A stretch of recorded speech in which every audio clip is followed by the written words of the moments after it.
السلام عليكم ورحمة الله وبركاته. عاملين ايه يا رب؟ تكونوا بخير وفي صحة وسعادة دايما يا رب.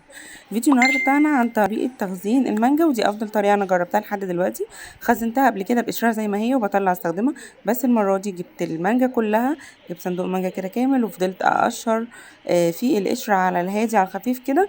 المانجا ما تبقاش مستوية قوي عشان تعرفي تقشريها، وما يبقاش في القشر ده قوام كتير يعني.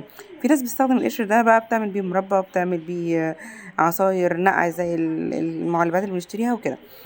المهم بعد ما قشرنا المانجا بتاعتنا كده وكله بقى تمام، فاضل كده كمان نشيل البذرة اللي جواها ونبدأ نقطعها مكعبات.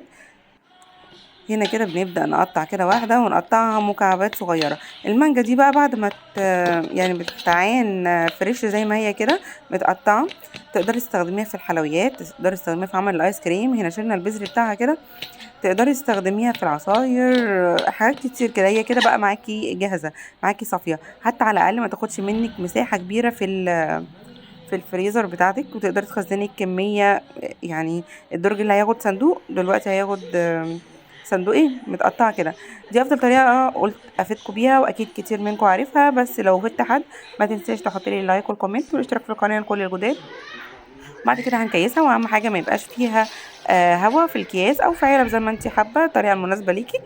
وبألف هنا وشفا ليكم يا رب. الحقوا ده اخر موسم المانجا فيها.